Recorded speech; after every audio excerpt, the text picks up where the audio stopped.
গণভোটের মধ্য দিয়ে কিন্তু এই বিএনপির জন্ম হয়েছে।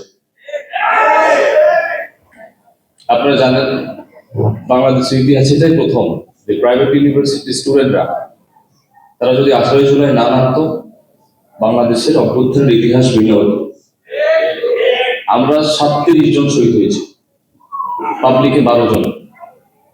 ঢাকা বিশ্ববিদ্যালয়ের কোন শহীদ আছে? তাহলে আমাদের ক্রেডিটকে ডিসক্রেডিট করা হয়েছে, আমরা তাও কিছু বলিনি। কিন্তু একটা বিষয় আমাদের কোনো আপোষ হবে না।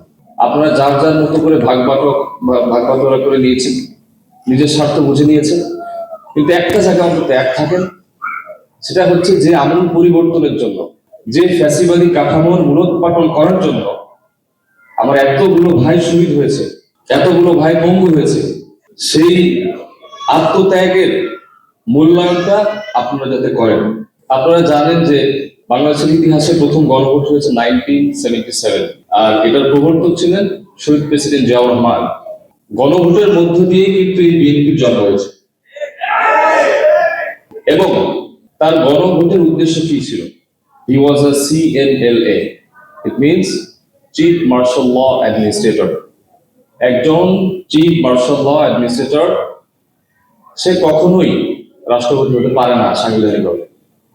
পারে? তাহলে একজন সামরিক আইন প্রণেতা, সামরিক নেতা, সে কিসের ভিত্তিতে রাষ্ট্রপতি হলো বা বাংলাদেশের জনগণের রাষ্ট্রের দায়িত্ব নিল? রেফারেন্ডাম, গণভোট। বাংলাদেশে এটাই ছিল প্রথম গণভোট, এবং এটা ছিল সামরিক শাসনকে বৈধতা দেওয়ার প্রক্রিয়া, এবং 98.9% মানুষ ভোট দিয়ে তাকে তার ক্ষমতার বৈধতা দিয়েছিল। এবং সেকেন্ড রেফারেন্ডাম দিয়েছিল হোসেন মোহাম্মদ এরশাদ 1985 21 মার্চ। একই উদ্দেশ্য, যে সেও ছিল আপনার সেনাপ্রধান, সেও ছিল আপনার সামরিক প্রধান, তো সেও বৈধতা চেয়েছিল যে আমি রাষ্ট্রীয় ক্ষমতা নিতে চাই, সুতরাং আমি গণভোট দিচ্ছি, আপনারা যদি বৈধতা দেন আমি ক্ষমতায় থাকবো, নাহলে থাকবো। এবং জনগণ তাকেও মোর দ্যান 80% ভোট দিয়ে তাকে তার ক্ষমতার বৈধতা দিয়েছে। তাহলে প্রথম দুইটা গণভোট হয়েছে কি জন্য? সামরিক শাসনকে বৈধতা দেওয়ার জন্য।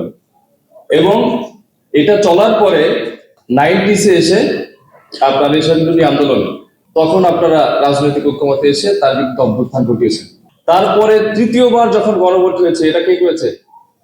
আপসহীন নেত্রী বেগম খালেদা জিয়া করেছে, এবং এটার উদ্দেশ্য ছিল সংবিধান সংস্কার। তাহলে বাংলাদেশের যিনি প্রধানমন্ত্রী আছেন এখন, তার অবশ্যই তার পিতামাতার গৌরবোজ্জ্বল ইতিহাসকে মনে করতে হবে। বেগম জিয়া তিনি 16 অ্যামেন্ডমেন্ট এনে তিনি ক্ষমতার সংস্কারের বৈধতা চেয়েছিলেন। তিনি কিন্তু আগে নির্বাচিত হয়েছেন, তারপর গণভোট দিয়েছেন। তাহলে আপনার সম্মানিতা মা বাংলাদেশের সংবিধান সংস্কারের জন্য গণভোট দিয়ে আপনার কনস্টিটিউশনে অ্যামেন্ডমেন্ট এনেছেন, তাহলে এখন গণভোট মানতে আপনাদের সমস্যা কোথায়?